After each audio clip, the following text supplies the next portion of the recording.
Pelo avançar da hora, vou fazer uma última rodada de perguntas.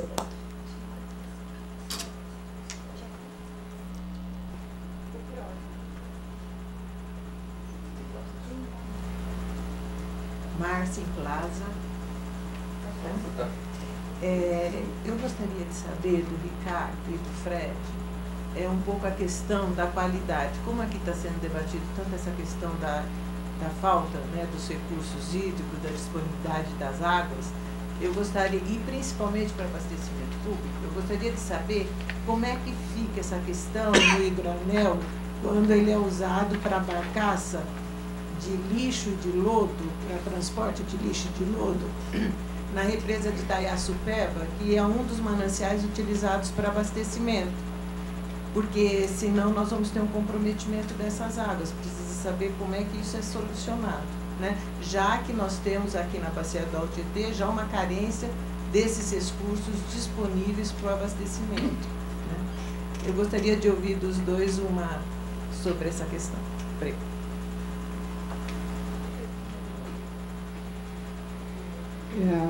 Eu gostaria de comentar algumas das coisas que foram mencionadas aqui, especialmente algumas questões trazidas pelo Ricardo. A primeira questão foi a respeito da ação aberta pelo Ministério Público contra a Sabesp. Eu li a inicial dessa ação e o Ministério Público não questiona a Sabesp, como seria realmente absurdo, você tem toda a razão, questionar a respeito de carga difusa, ou a respeito do conjunto da poluição das águas dos rios, mas questiona a Sabesp pela não universalização da coleta, afastamento e tratamento de esgotos. Eu tenho profundas restrições à tendência à judicialização das políticas públicas, mas é importante a gente verificar que, de fato, compromissos não foram cumpridos pela Sabesp, né? Compromissos que são, inclusive, com o consumidor que paga pelo tratamento de esgoto. Então, é mais complicado do que simplesmente desqualificar liminarmente a ação do Ministério Público. Essa é uma primeira questão. Segunda questão é a seguinte: eu desconheço quem mencione parar em Riborden, a produção de energia em Riborden. Realmente não faz sentido e como a gente sabe, a usina que mais rapidamente pode ser religada tão proximamente ao mega centro consumidor. Então, ela é importante de ser mantida viva. Por outro lado, dizer que ela não tem impacto sobre a qualidade das águas é reduzir o debate, não é? Porque a vazão natural da bacia da Billings, no entorno da Billings, é de 12 metros cúbicos. E isso permite que a Billings produza energia simplesmente muito basal, que é a de todo dia, mas não é a energia requerida pelo sistema. Então, o que acontece é que a gente barra e, com isso, não permite o Rio Pinheiros correr e não permite a despoluição do Pinheiros. Não há esforço que a Sabesp possa fazer, não há investimento que o governo do estado possa fazer que vai resultar em qualidade da água do Pinheiros enquanto não tiver água correndo. E para ter água correndo no Pinheiros, ela só pode vir dos seus mananciais, né? Então, a Billings tem que permitir correr água ao longo do Pinheiros. Isso tem uma contradição direta com manter alta produtividade do sistema energético. Então, nós temos aí um conflito de demandas. Nós temos um conflito que, para ser equacionado, exige mais água na Billings, de boa qualidade. E aí é que o projeto do hidroanel permite melhorar essa equação. Agora, o quanto que ele resolve? Bom, nós não temos um estudo de balanço energético do sistema como um todo. Daquele sistema que você mostrou, que o Fred mostrou, que pega o conjunto das 3 bacias envolvidas, né? Esse estudo simplesmente nunca foi feito. Nós não sabemos. Então, é possível sim pensar a figura, que é uma figura de linguagem que o Fred usa, de moto perpétuo, porque nós não temos um estudo de balanço energético. E nós, mesmo na falta desse estudo de balanço energético, nós estamos indo buscar água a um local com declividade de mais de 500 metros, e trazendo para aqui, para o Alto Tietê, quando nós temos água que pode vir para o Gravidade, desde que reservada na região de Suzano, Mogi, etc., ampliando a capacidade de adução para Billings de água de boa qualidade. Por quê? Porque o que nós estamos fazendo hoje é permitir que entidades como o DAE, e aí tem conflito dentro do Estado, né, dediquem grande parte dos seus esforços a fazer projetos como o Ralão, que está em estudo, né, está sendo desenvolvido e se propõe como efetiva solução para controle de enchentes na cidade, mas que pressupõe que nós vamos continuar misturando água de boa qualidade com os esgotos. E não pressupõe a reservação de água de boa qualidade para envio para Billings, para poder produzir energia e sobrar água para o Pinheiros. Então, nós temos aí um conflito que não está equacionado e que, lamentavelmente, o governo do Estado ainda não, apesar de todos os esforços de articulação, ainda continua remando contra. Continua fazendo, colocando bombas no lugar de eclusas, continua vendendo áreas que estão previstas como áreas estratégicas para projetos de uso múltiplo. Agora, nesse momento, está à venda uma grande área na confluência do Pinheiros com o Tietê, que é uma área que poderia ser talvez o maior parque metropolitano ou uma grande área de infraestrutura para a hidrovia. Está à venda, sem nenhum requisito de uso múltiplo das águas, de suporte ao uso múltiplo das águas. E com o novo preço da energia, definido pelo governo federal, essa questão se recoloca de uma forma completamente diferente. Nós temos que nos preparar para novas respostas. Quanto vale, qual é o preço da energia produzida em Henry Borden e o quanto a gente vai ficar submetido à má qualidade da água, na falta de um balanço energético, de um estudo mais sistemático e de uma análise econômica que tem que ser reposta. Então, eu acho que nós não temos ainda as respostas na mesa. A equação está colocada, mas os seus termos ainda não estão ajustados.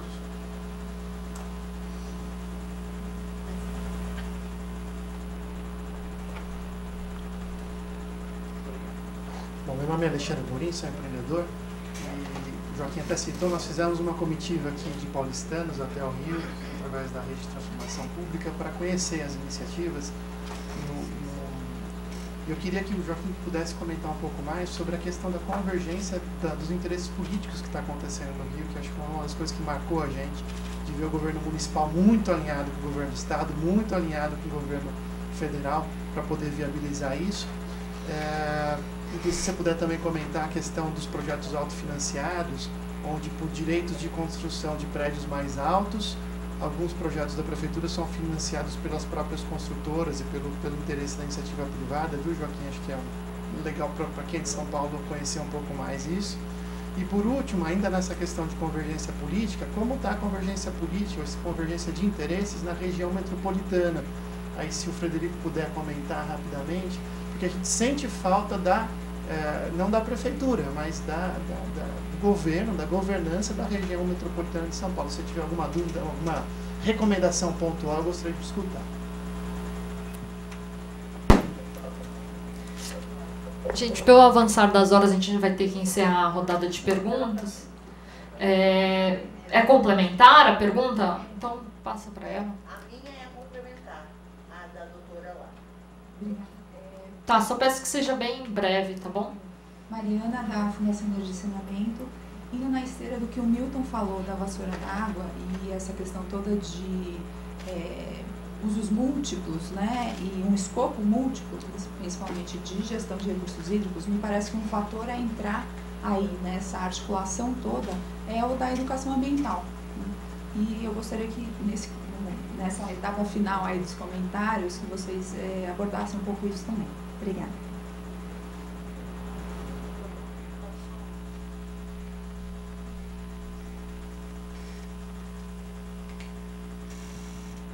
Meu nome é Ceres Borges Machado, sou diretora do grupo CBM Hidrochina. E eu gostaria de fazer a minha pergunta, acompanhando o raciocínio da doutora lá, ao doutor Ricardo, em relação ao desperdício da energia. Por que isso não é convertido em PPA?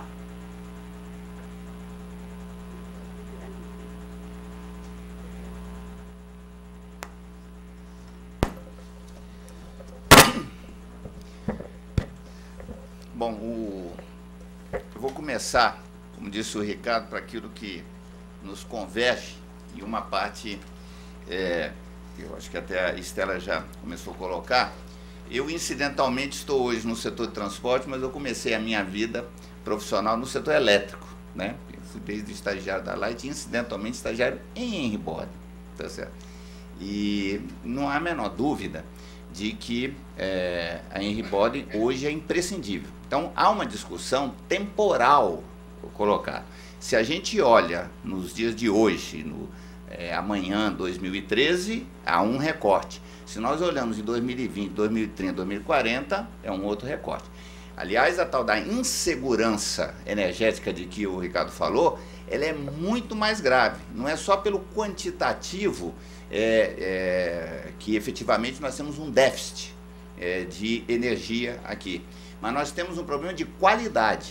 Quando a gente vê o restaurante Senzala na Praça Pan-Americana movido a gerador diesel, alguma coisa está errada.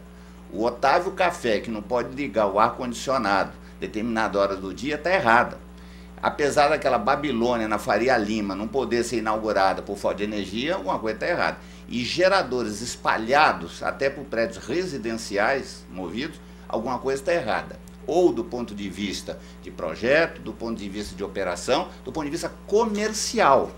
Como no caso do setor de transporte, por exemplo, que tem limitações no uso de energia, porque é aplicado no setor de transporte a tarifa oro-sazonal. Tarifa oro-sazonal é o seguinte: no horário de pico, a tarifa é mais cara. Isso tem que ser assim nos outros setores para se organizar. Mas o setor de transporte, incidentalmente, tem os seus picos coincidindo com a da energia, portanto ele não pode ser onerado. Então, se é sincera a nossa ideia, a nossa proposta de que o transporte tem que ser eletrificado, é preciso dar condições para isso. Então, a tarifa oro-sazonal é insustentável. O uso de geradores como solução é inimaginável, porque o gerador não só é gás de efeito estufa, quando é principalmente particulado, que é um problema, emissão de particulado, um problema na cidade. Portanto, o nosso problema de insegurança energética é quantitativo, como já bem dito, mas ele é também qualitativo. E, hoje em dia é imprescindível a Henry Borden, ninguém duvida disso. Mas olhando à la larga, nós temos que dar uma outra solução em relação a isso. A grande vantagem do canal, que mencionado, é que ele leva água limpa para a Birins. Porque hoje nós deixamos descer a água limpa das cabeceiras do Tietê, que passa como se fosse uma descarga de banheiro e vai recolhendo isso para chegar lá no Cebolão e ser bombeada caminho reverso, tá certo? Então nós damos o luxo de deixar a água sujar para usar. Eu uso uma forma às vezes mais assim, não tão técnica, mas é disso que se trata. Então a chegada da água diretamente de Itaiaçupeba para ele traz água limpa. E essa água limpa, ela precisa ser dado bom uso. Nós temos o déficit que falou o Toledo, então nós precisamos usar essa água limpa essencialmente para o abastecimento. Do ponto de vista da navegação, eu diria que essa discussão passa meio ao largo, porque a navegação precisa de muito pouca água. Na medida que eu monto os reservatórios, até com 1 metro eu navego, tá certo? Com 2,5, que é aqui da calha, eu navego maravilhosamente bem. Então, a questão da água para a navegação não é um problema. Agora, o grande problema, e eu acho que a Estela apontou bem, é claro que o projeto do Ralão é um dos exemplos da tal da exportação de água de que fala o Ricardo, que é um mega equívoco. Ou seja, se eu tenho essa água a 700 metros, né, com potencial grande, eu não vou, entre aspas, desperdiçar essa água. Eu tenho que dar o melhor uso a essa água, tá certo? E uma questão que você levantou da governança, nós temos problemas sim. Nós temos problema aqui E me permite, Joaquim, dizer, há problemas no Rio também. Porque o projeto do Rio Maravilha, me dói o coração, que é um projeto maravilhoso, ele dá aquela solução viária que dá na entrada do porto. Aquilo não é compatível, tá certo? Não, aquela solução viária na entrada do porto, ali no Caju, aquela solução é incompatível com o Porto Maravilha. Eu estou dizendo isso porque eu tenho trabalhado no assunto portuário e eu tenho uma proposta concreta em relação àquilo ali, que é o que o Rio já fez. Ou seja, é avançar o Waterfront, como mostrou em Chicago. Todos os portos do mundo estão fazendo isso. Eu acabo de vir de Marseille, que tem um mega projeto mediterrâneo, que é avançar a linha, que é o que o Rio fez, historicamente, desde o século XIX. Foi sendo avançado, o próprio canal do Mangue, ele andou para frente, vamos dizer assim, para criar o porto que tem. E tem que avançar mais, ancorar naquela ilha que tem ali. E eu acho que isso seria uma solução muito mais compatível com o viário, porque nós vamos ter uma solução de um projeto maravilhoso urbanístico com um projeto obsoleto portuário. E isso é um problema de não consistência de governança, tem conflitos que tem hoje lá entre diversos órgãos. E aqui em São Paulo nós temos também. Ou seja, e isso decorre da forma como nós tratamos o projeto. Por exemplo, o engenheiro que projetou o viaduto Ari Torres, que entra na Bandeirante, ele fez um belo trabalho de engenharia. Ele botou um pilar no meio do rio, que certamente diminuiu as vigas e barateou o viaduto. Mas para ele foi pedido para projetar um viaduto. E ele fez. O cara que botou a bomba em pedreira na Eclusa fez um belo trabalho. Economizou para a empresa de energia a obra civil.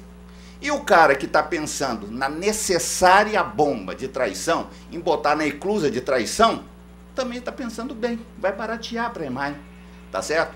O problema é que cada um olha de per si. É claro que o canal é desnecessário para a Sabesp. A Sabesp, com uma adutora, resolve o problema dela. Mas o canal resolve o problema da Sabesp e resolve o problema da navegação, o problema da agricultura, o problema da armazenagem. Então, quando eu olho no conjunto, e este é o problema que nós enfrentamos. Qual é o modelo que eu tenho em mente? O modelo belga é um modelo muito inteligente, mas o que eu acho principal é o TVA, o Tennessee Valley Authority nos Estados Unidos, da década de 30, que esse sim institucionaliza o multiscopo de que o Ricardo discorre tão bem. Ou seja, quando o TVA, em 1933, foi concebido, foi para tratar de 9 funções das águas, centralizado. E hoje é uma empresa super bem, uma agência super bem resolvida, inclusive do ponto de vista empresarial. Então ele trata de enchentes, ele trata de agricultura, de pesca, de lazer, de geração de energia, tudo junto. Eu acho que esse é um desafio que São Paulo precisa resolver. Se isso é uma coisa nova, se isso é uma solução para ajudar a EMAI a sair do problema empresarial, porque a EMAI é uma empresa sem futuro. Ela não tem desafio, não tem dinheiro, eu acho que é possível ser resolvido, a ser estudado. Mas que nós precisamos ter uma agência que pense globalmente. Isso nós necessitamos. A questão que a senhora levantou, Márcia, né? Eu diria, eu não vejo como um problema. Eu não vejo problema sobre 2 aspectos. Se há uma coisa que se tornou rigorosa no mundo e tem se tornado, são as condições de segurança da navegação. Eu estive no Porto de São Sebastião, aqueles derrames que tinham de petróleo na década de 80 e tudo, isso é coisa do passado. Isso não existe naquela forma. E depois do Valdez, né, do derrame, as regras se tornaram tão rígidas, principalmente naquilo que conta que a senhora levantou. Hoje tem a necessidade de cascos duplos, por exemplo, embarcações. E todas as regras ambientais são muito rígidas. Então eu diria, do ponto de vista técnico, do ponto de vista das normas, eu reputo que é um problema resolvido. E se não é resolvido, ele está sendo avançado, porque as normas internacionais estão se tornando muito rígidas. A Petrobras está fazendo o seu projeto de navegação do etanol pelo Rio Tietê, dentro dessas mais novas normas que estão aí. E a evidência empírica. Se isso fosse assim, os Estados Unidos não estavam fazendo, a Europa não estava fazendo, o Japão não estava fazendo, enfim, ninguém estaria fazendo. Na Europa eu mostrei que está sendo utilizado, e esse projeto do canal do Sena Norte, Eu não mostrei aqui, que o tempo não era possível, mas é um projeto que eu diria que é de requalificação, não dá para falar urbana, porque ele passa em muitas áreas rurais. É espantoso, tá certo? Os cuidados que estão tendo. Então eu diria ao contrário, quando se implanta um projeto desse, na verdade eu ganho ambientalmente. E os exemplos são imensos, imensos. O mundo portuário, o mundo hidroviário tem sido um contribuidor das melhoria ambiental. Não é nem que não agride, é que melhora onde coloca. Então eu não teria a menor preocupação em relação a esse tema. Obrigado. Bom, como o Fred já respondeu a questão da Márcia, eu acho que está muito bem respondida. Eu passaria já as questões que a Estela levantou sem a pretensão de responder todas, porque realmente você desenvolveu uma agenda importante e que eu acho que, embora para alguns possa parecer que não, mas aí há mais convergências do que divergências entre nós. Quer dizer, eu acho que vários pontos levantados são, eu assino embaixo. Eu queria fazer um contraponto em relação a algumas questões específicas, né? Em relação à ação do Ministério Público, se em algum momento eu dei a impressão de que a desqualifico, eu peço desculpa, eu não quis dizer isso, não. Eu acho que o Ministério Público está no direito dele, na obrigação dele de levantar questões, ajuizar, fazer o que é da competência dele em relação às questões ambientais da metrópole. Está dentro da competência dele. O problema não é exatamente o cerne da ação ajuizada sobre a inclusão ou não da poluição difusa, mas, pelo menos naquilo que foi declarado aos meios de comunicação pelo Ministério Público, a finalidade última da ação seria melhorar os índices, a qualidade metropolitana das águas, a qualidade das águas na metrópole. E, ao dizer isso, ao estabelecer esse enquadramento, então, a meu ver, como técnico, não tenho a menor pretensão aqui de me contrapor ao Ministério Público. Eu não sou advogado e menos ainda advogado da Sabesp, né? Então eu acho que não seria o caso. Mas o que me preocupa um pouco é o seguinte: a importância da poluição difusa é muito grande nesse conjunto todo.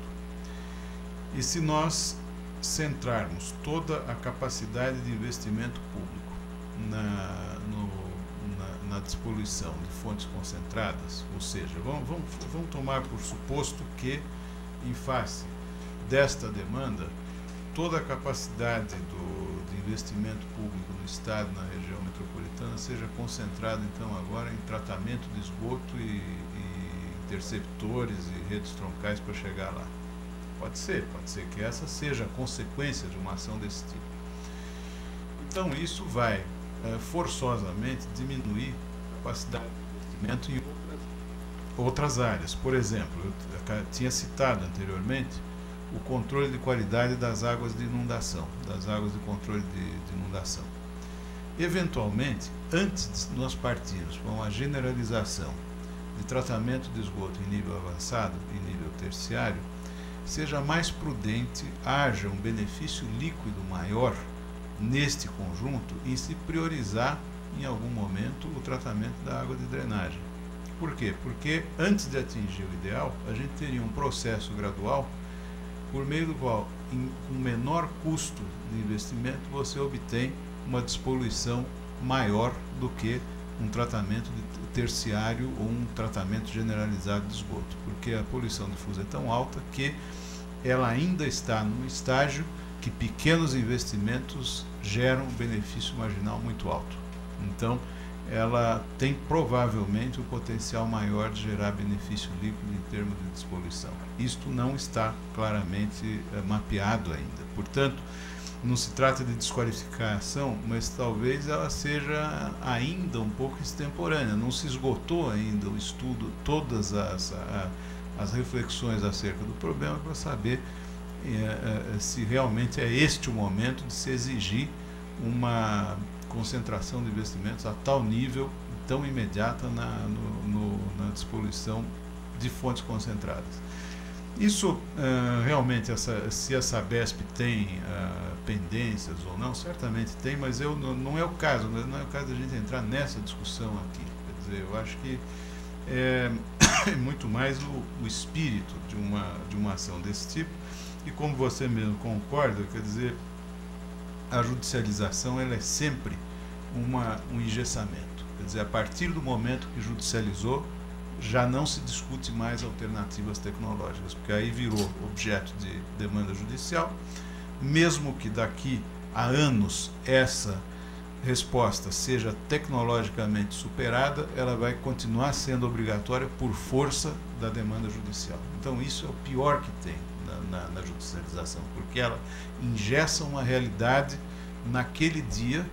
A ação demora muito, como toda ação judicial, e quando finalmente vem a concretização da resposta, ela já é muito imprópria em relação ao avanço da técnica. Então, a judicialização de questões técnicas, como regra, eu vejo com péssimos olhos. Essa é a questão. Mas jamais eu desqualificaria o papel do Ministério Público. É fundamental, eu acho que ele está cumprindo o papel dele. Bom, quanto à questão da Henry Borden,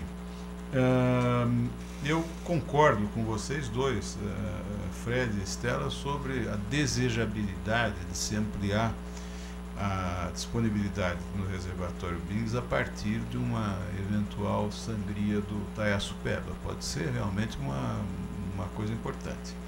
Agora, a reversão do Pinheiros não pode ser descartada não por questão energética, mas por questão de controle de cheias. Quer dizer, cada vez mais dependemos de uma resposta rápida do controle de cheias por meio da reversão do Pinheiros para fazer face a situações críticas de enchente metropolitana. O que você se referiu, Fred, ao dia 25 de abril de 2005, não me lembro a data, se foi. É isso aí. 25 de abril é estiagem, de modo que as estruturas operacionais estão em manutenção. Essa é a verdade que nós temos. Quer dizer, você tem bombas, comportas, sistemas operacionais em manutenção, porque a regra geral é que durante a estiagem esses sistemas estejam em manutenção. Então, como em outras ocasiões, o sistema de bombeamento está operante apenas parcialmente nessa situação. Então, isso nos levou à tomada de decisão de que é absolutamente fundamental ampliar a capacidade de bombeamento pelo Rio Pinheiros, não para ampliar o pico máximo de valor absoluto, que também é desejável, mas não seria prioritário, mas principalmente para você ter backup, capacidade de resposta durante o período de estiagem, porque uma das características da chamada do processo todo de mudança climática, eu não entro muito no fenômeno se é mudança climática ou intensificação de chuva, eu não entendo disso, mas um dos fenômenos que nós temos presenciado com cada vez maior frequência é a ocorrência de chuvas e de processos de inundação extremamente severos durante o período de estiagem. Isso é fato, isso tem ocorrido. E quando isso ocorre, é preciso haver capacidade de resposta das estruturas hidráulicas que estão em manutenção. Então, a resposta que você tem que ter é ampliar a capacidade. Então, no caso dos sistemas traição e pedreira, é um imperativo do controle de cheias você ampliar a capacidade de bombeamento. Isso é certamente não matando as eclusas, isso aí não, realmente nós estamos todos de acordo, isso aí não tem sentido nenhum. Mas essa ampliação é absolutamente fundamental, e não por uma questão de alimentar a Henry Borden, mas para controle de inundações. E, nessa perspectiva, se nós tivermos um processo de despoluição direta no curso do Rio Pinheiros revertido, ele traz um benefício adicional que é, ao longo da operação controle de cheias, abater a carga difusa daquele processo, e não tanto da poluição concentrada que não deveria estar lá. Existe um limite de tempo, eu quero só lembrar que estou de pleno acordo em relação às restrições financeiras que levam a EMAI a vender terrenos que seriam de interesse fundamental para um processo de recuperação mais ampla de toda aquela estrutura, num projeto integrado. Quer dizer, isso aí, infelizmente, são contingências de contas públicas que levam a empresa, como ela é gerida isoladamente, não existe esta grande autoridade de gestão da água, não existe ninguém que pague o custo dela. Por outro lado, existe uma normativa da ANEEL que obriga não só a EMAI, mas qualquer empresa energética a se desfazer dos ativos não operacionais. Então, se ela tem um terreno que ela não comprova está na base regulatória de geração de energia, ela é obrigada a vender, simplesmente ela tem que vender. Então, se não houver esta coordenação de objetivos metropolitanos, você não tem como reter esse ativo. Esse ativo é obrigatório que seja vendido. E estou de pleno acordo também que na nova política, até certo ponto tenho muitas dúvidas sobre ela, a nova política tarifária aí, que parece estar associada às modificações do modelo do setor elétrico, fica difícil a gente estabelecer equações seguras de custo-benefício em relação à exploração de Henry-Born. A única ressalva que eu faria é o seguinte: independentemente do preço que possa ter energia, o valor não precificado dela em termos de segurança energética para São Paulo é muito grande. Então, aí, independentemente disso, ele sempre tem uma razão de ser. Aí, rapidamente, passando pela questão levantada pela Mariana sobre educação ambiental, extremamente importante. Aliás, naquele projeto Chicago Waterfront que a gente mostrou, a expectativa maior que eles põem é sempre na educação ambiental voltada às crianças. Tanto que um dos componentes fundamentais do projeto de Chicago, do o projeto Chicago 2020, é o que fazer com a infância, e que costuma ser pobre ali naquela zona central. Então, estudos que nós fizemos há anos atrás no IPT, até o professor Nutt estava junto, né, trabalhando essas questões todas. O professor Nutt era diretor de planejamento da Sabesp, e nós trabalhamos junto na construção de alguns componentes de economia e conservação de água. E foi feito um estudo muito aprofundado sobre a eficácia de campanhas de educação sanitária, e naquela época já ficou claro que essas campanhas, geralmente, quando vêm associadas diretamente à escassez, então você tem um problema emergencial de falta de energia, de falta de água, elas são muito pouco eficazes, a resposta é muito pequena. Ela é aparentemente grande porque existe racionamento, e com racionamento a turma não gasta mesmo. Agora, para ser uma política estável de educação ambiental, é melhor que ela seja implantada realmente para as crianças, em educação escolar e coisa, porque senão a eficácia dela é reduzida. E, finalmente, a Séries, que levantou a questão de desperdício de energia. Quem cuida disso no Brasil, dado que a energia elétrica é de titularidade federal, isso aí fica atrelado ao sistema Eletrobras, ao sistema regulatório nacional, via ANEEL, Eletrobras e via Procel. Tá? Essa normalmente é o canal pelo qual se definem as medidas de conservação de energia, diferentemente da água, que aí cai numa competência compartilhada estadual e municipal. Tá?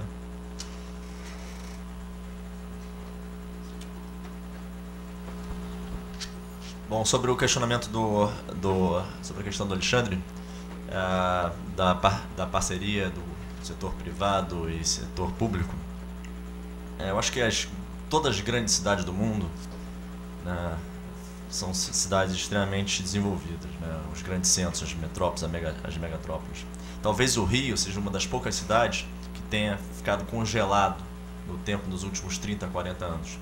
Então, eu acho que, além de Olimpíadas e todos esses grandes eventos, o que coloca o Rio no foco de mídia, e eu acho que todos nós vemos projetos, por exemplo, essa semana tem 2 comunidades sendo pacificadas, está tudo muito intenso, né? Todo dia tem muita novidade, são novidades relevantes. Eu acho que tudo que a gente vive, principalmente no Brasil, já é consequência, né? Então, a gente tem um grande esforço de corrigir coisas que foram mal feitas ou que foram deixadas de de fazer no passado. Então, eu acho que o Rio é uma das cidades que mais absorveu essa falta de cuidado, principalmente da gestão pública. E a gestão pública é uma coisa extremamente complexa e burocrática. E para você fazer qualquer projeto desse, como o Frederico está falando, de anel hidroviário, coisas que vão mexer no dia a dia da cidade e vão colocar a cidade em outro nível de transporte e de mobilidade, você precisa da iniciativa privada. É impossível você andar sozinho, né, no setor público. Tudo é muito difícil, tudo é muito complicado, tudo é muito burocrático. Então, eu acho que um dos grandes termômetros dessa parceria de PPP, que eu acho que está muito em voga no Brasil hoje em dia, sem dúvida nenhuma é o Porto Maravilha, que é a maior PPP do Brasil, né? E como é que você faz um projeto dessa magnitude tirar do papel? Eles criaram certificados chamados CEPAC, que é um certificado de potencial de aumento de crescimento, né? Então você tem lá um terreno de 200 mil metros, você quer aumentar, você compra esse certificado, é uma coisa complexa, regulado pela CVM, e toda o Porto Maravilha é financiado por esses certificados. Então é um instrumento pouco, acho que, explorado ainda no Brasil. Eu não tenho conhecimento de outro dessa dimensão. E realmente acho que é um grande experiência para a cidade ser viabilizada por esses certificados, né? Sem dúvida nenhuma, o Porto Maravilha é um case de legado para a cidade, é uma cópia fiel, eu acho que não fiel, mas é muito similar ao case do Porto Madeiro em Buenos Aires, né? Você tem muita área pública, eu vou falar um pouco de Rio, que é o que me compete. Você tem muita área pública no Rio sem significado, sem razão de existir, né? O Porto, o centro, é uma delas. Então, acho que tem um público flutuante enorme no centro, que ninguém mora no centro, ninguém tem carinho pelo centro. As pessoas vão lá, trabalham e vão embora. Então, se cuspir no chão, fazer xixi no chão ou jogar papel no chão, não tem problema nenhum, porque não tem um sentimento de pertencimento. O centro não tem, o Porto não tem razão de você ir. Não tem desculpa, não tem nenhuma isca, a não ser quando tem um Fashion Rio ou algum evento que te leve até lá. Então, o que eles estão fazendo? Eles estão reinventando, dando significado. A melhor forma de você conservar uma cidade, qual é? É dar uso a ela, é dar significado a ela. Então, uma praça que não tem significado, se não tiver brinquedo de criança, a praça é banco para ler o livro, ou um parcão para você levar o cachorro, o mendigo vai ocupar, né? Onde o bem não ocupa, o mal ocupa. E o Porto Maravilha é um belo case disso. Então, o que a gente está fazendo? Vai ter lá as faculdades, os hospitais, os hotéis, e com isso vai ganhar a vida. Além, como tem a IBM que eu coloquei, que fez a IBM Cisco, que fez o centro de operações, você tem outras grandes players, né? O Ike Batista é um player fundamental nessa história de pacificação da cidade. Se não tivesse a figura do Ike, talvez você não teria essas UPPs. É fato, a equação não equilibra, entendeu? O Santander tem aqueles aparelhos ginásticos na praia. A prefeitura pensa muito no macro, né? O governo pensa muito nas coisas megalomaníacas. Eu acho que cabe, às vezes, à iniciativa privada pensar nessas coisas que competem ao cidadão e que são possíveis de parceria. O Itaú, por exemplo, fez agora essa história das bicicletas no Rio, que está ajudando bastante, né? A melhor forma de você conhecer uma cidade é de bicicleta. E o Rio tem um belo cenário para isso. E agora esse projeto também está aqui em São Paulo. E agora também está em Porto Alegre. E assim vai. Eu acho que a equação do sucesso não é só cidadão, não é só iniciativa privada ou só poder público. Eu acho que todo mundo tem interesse, né, na cidade que mora. Então acho que o Rio tem esse negócio, essa carência. Acho que a população e todo mundo está muito eufórico, mas essa euforia não passa. Então acho que é importante esses próximos 2-3 anos. Assim, acho que é impossível a cidade estar pronta, né? Em 2013, ano que vem, a gente está falando que tem Copa das Confederações. A cidade não vai estar, nunca vai ser Geneve, né? São Paulo nunca vai ser Nova York, o Rio nunca vai ser Bogotá. Cada cidade tem suas particularidades, seus desafios. Eu acho que foi... eu passei agora 5 meses em Londres trabalhando pelas Olimpíadas. Eles têm as dificuldades também, e cada um tem as suas dificuldades, mas eu acho que o Brasil, né, de BRIC, eu acho que está tão na cara que é a bola da vez, né? E todas as coisas que a gente está discutindo aqui são coisas que vão fazer a diferença. Ninguém está falando das coisas do anel hidroviário, das coisas que podem melhorar o que está sendo feito. Isso é muito legal. Você discute o certificado, se é certo ou não, se o BRS, se o Vale Transporte tem que durar 2 horas ou 3 horas. Então, a gente está fazendo ajustes nas coisas que estão sendo feitas. Isso é muito legal, né, para pensar. Então, essa acho que é a minha resposta. Responde, Alexandre. Queria então pedir aqui uma salva de palmas para isso. Bom, queria agradecer a presença de todos vocês. Queria agradecer em nome da Fundação Brava e da Fundação FHC. Esse foi o último seminário do ciclo de 8 seminários que nós realizamos ao longo de 2012, falando sobre os desafios da gestão municipal nas regiões metropolitanas. Queria agradecer as equipes, né, da Brava e do IFHC e as equipes que trabalharam nos bastidores para realizar os eventos.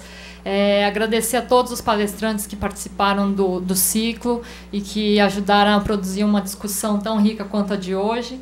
E, principalmente, agradecer a participação de todos vocês. Muito obrigada.